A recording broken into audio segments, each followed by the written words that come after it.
Türk dünyası, Türk dünyasına müstəqil Türk dövlətləri və dövlət qurumları daxildir.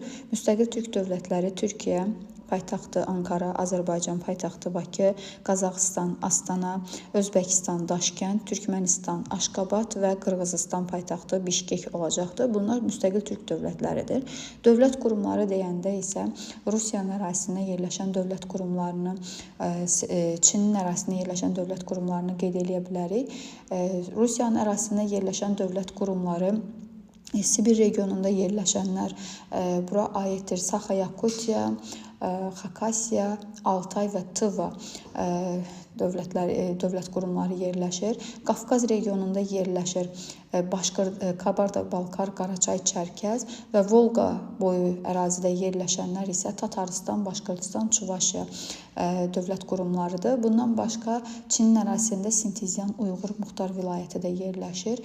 Yəni bu dövlət qurumu da Çinin ərazisində yerləşir. Moldovanın ərazisində olan Qaqaziya Muxtar Vilayəti, bunlar dövlət qurumlarıdır və dövlət qurumları bir də ki, müstəqil Türk dövlətləridir. Əsasən bu Türk dünyasına daxil olan ölkələr Qara Dəniz sahillərindən uzaq şərqdən, yəni Qara Dəniz sahillərinə qədər geniş ərazidə yayılıblar. Mərkəzi Asiyadır, Kiçik Asiyadır və Qafqaz regionudur ki, bu ərazilərdə Türk xalqları geniş yayılmışdır. Türklərin daxil olduğu dil ailəsi Altay dil ailəsidir və Altay dil ailəsinin Türk dil qrupuna aiddirlər və Türk dil qrupu da yarım qruplara bölünür. Bunlara Oğuz, Uyğur, Qıpçaq və Bulqar qeyd edə bilərik.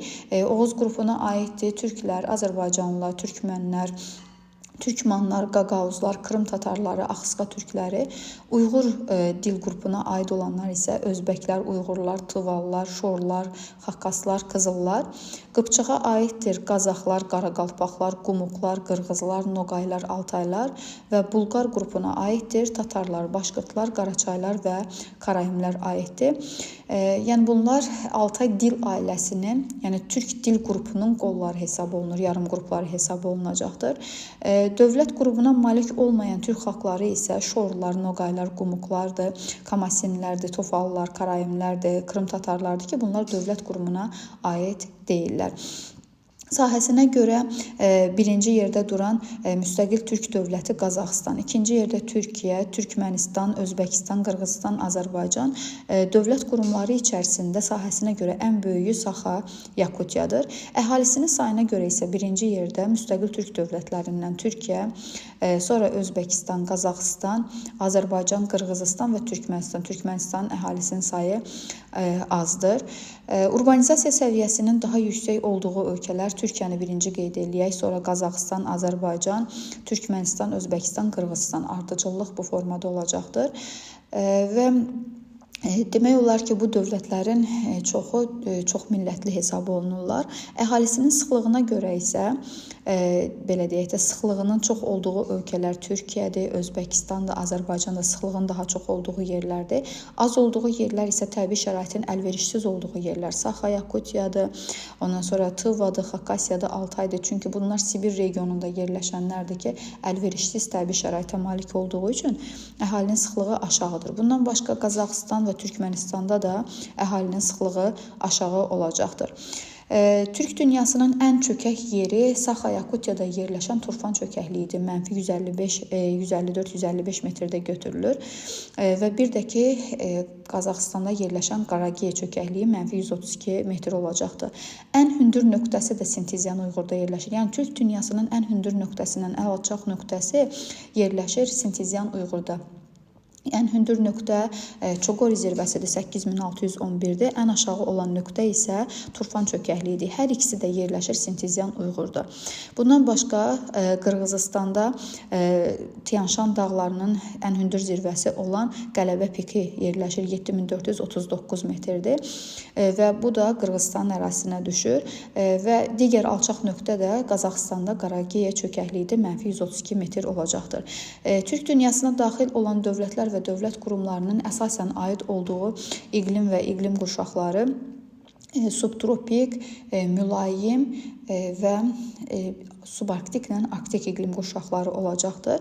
Və bu iqlim qurşaqlarından arktik, subarktik və mülayimdə yerləşən Saxa-Yakutiyanı qeyd edə bilərik. Tataristandır, Başqırdistandır, Çuvaşiyadır, Qazaxıstandır. Ondan sonra Xakasiyadır, Altaydır, Tuvadır. Bunlar isə mülayimin kontinentalında yerləşən türk dövlət və dövlət qurumları hesab olunur. Subtropik iqlimdə yerləşənlər Türkiyəni qeyd edə bilərik ki, sırf və bir də Şimali Kiprdir ki, bunlar sırf subtropik iqlim qurşağında yerləşir.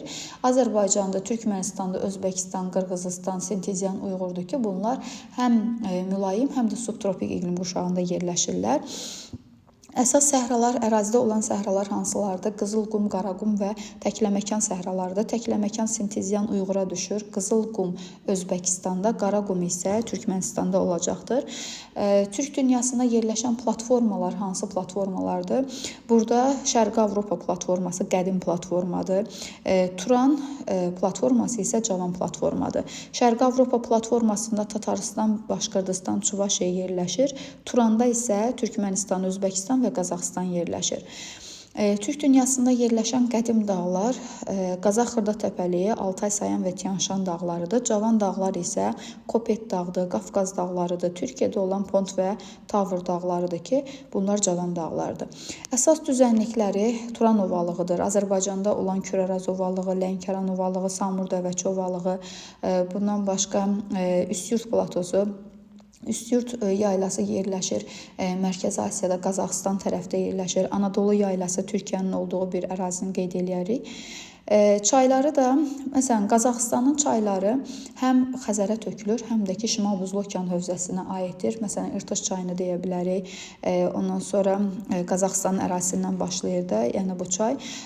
Ondan sonra daxili Xarsos hövzəyə aid olan çayları Uraldır, Enba çayıdır. Ondan sonra burada Sibirin çaylarıdır ki, okeana tökülən çaylardır. Türkiyənin çayları həm daxilə Xarsos hövzəyə, həm də okeana aid olan çaylardır. Çünki Dəclə Fərat çayları Hind okeanı hövzəsinə aiddir. Qızılırmaq, Yaşılırmaq, Çorox, Məndərəz çayları bunlar aiddir Atlantik okeanı hövzəsinə. Kür və Araz çayları isə aiddir daxili Xarsos hövzəyə. Yəni sual düşsə ki, həm daxili Xarsos hövzəyə, həm də ki, okeana aid olan çayları olan ölkələr hansılardır? Qazaxıstanı və biz bir də Türkiyəni qeyd edə bilərik. Yalnız daxili Xarsos hövzəyə aid olan çayları varsa, burada biz Azərbaycanla Türkmənistanı qeyd edə bilərik ki, yalnız daxili Xarsos hövzəyə aiddir bunların çayları. Volqadır, Uraldır, Enbadır, Kürdür. Bunlar Xəzərə aiddir. Amudərya, Sırdərya çayları Aral gölünə tökülür. İli çayı isə tökülür Balxaş gölünə. Sonra gəldik göllərinə. Aral gölü Qazaxıstan və Özbəkistanın sərhəddində yerləşir. Urmiya gölü İranın ərazisindədir. Van, Tuz gölləri Türkiyədədir. Xəzər gölü 5 dənə ölkənin ətrafındadır. Bu Türk dünyasına aid olan ölkələr Qazaxıstan, Türkmənistan və Azərbaycana məxsusdur. Labnor gölü bu Çinin ərazisində yerləşən Sintezyan Uyğur Muxtar vilayətinə aiddir. Balxaşla Zaysan gölü isə Qazaxıstanda yerləşir. Su anbarlarına gəldikdə isə Dəclə Fərat çaylarının üzərində olan su anbarları Keban Atatürk su anbarlarıdır. Ondan sonra İli çayının üzərində olan Kapkaçay su anbarı, İrtış çayının üzərində Buxtarma, Sırdərya üzərində Çardərə su anbarları, Volqa çayı üzərində Samara, yəni Sayan Şuşinski bu Yenisey çayının üzərində olan Sayan Şuşinski bu Xakasiya dövləti ərazisində, dövlət qurum ərazisində yerləşir.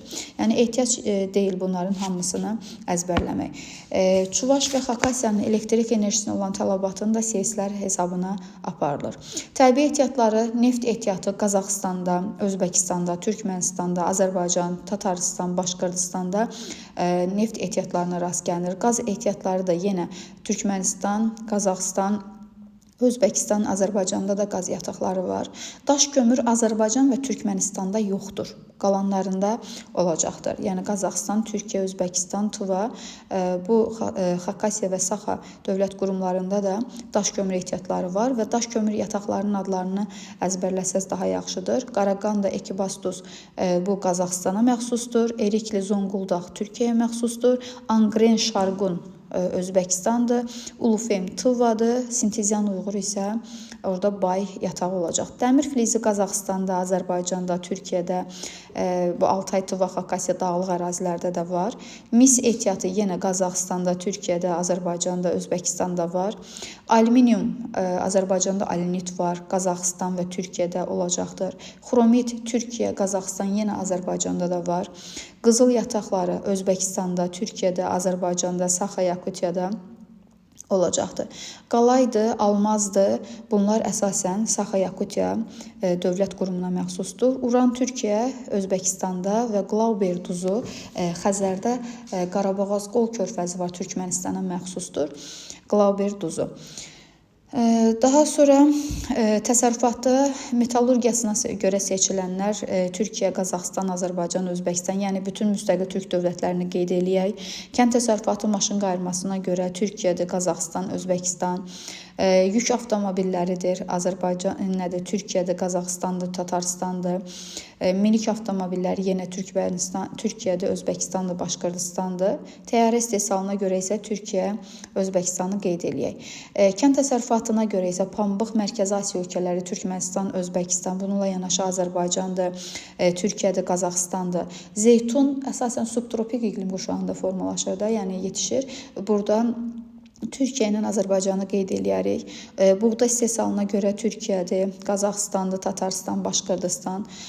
Qarğıdalı və günəbaxan istehsalına görə isə Kabarda-Balkar, Qaraçay, Çərkəz, Türkiyə. Çəltik yenə Qazaxıstan, Özbəkistanda var. Şəkər çuğunduru Qazaxıstan, Türkiyə, Azərbaycan, Özbəkistan və tütün istehsalına görə isə Türkiyə, Azərbaycan, Sintezyan Uyğur seçiləcəkdir. Heyvandarlıqda isə Mərkəzi Asiya ölkələri, Türkmənistan, Özbəkistan tərəfdə qaragül qoyunçuluğu deyəcəyik. Yəni burada zərif yunlu qoyunçuluq, Türkiyədə angor keçilərini, malqara da əsasən Qazaxıstanda, Başqırtıstan, Tataristanı qeyd edə bilərik və atlarına görə isə seçilir Mərkəzi Asiya ölkələri. Arıçılıq, yəni yüksək dağlıq ərazilərdədir. Burada Altaydır, Başqırtıstandır. İpəkçilik yenə Orta Asiya və Azərbaycanı qeyd edə bilərik ki, bunlarda ipəkçilik inkişaf eləyibdir. Və təbii zonalarına gəldikdə isə, məsələn, Qazaxıstanda çöl və meşə çöllər geniş yayılıbdır. Səhra və yarımsəhralar geniş yayılıbdır. Türkiyədə əsasən codyarpaqlı meşə və kolluqlar təbii zonasını deyə bilərik.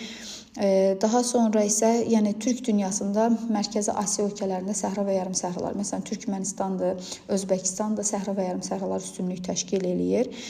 Sintezyan Uyğurda da yenə səhra və yarımsəhralardır. Qazaxıstanda yenə qeyd elədiyim kimi meşə və meşə çöllər, səhra və yarımsəhralara rast gəlinir.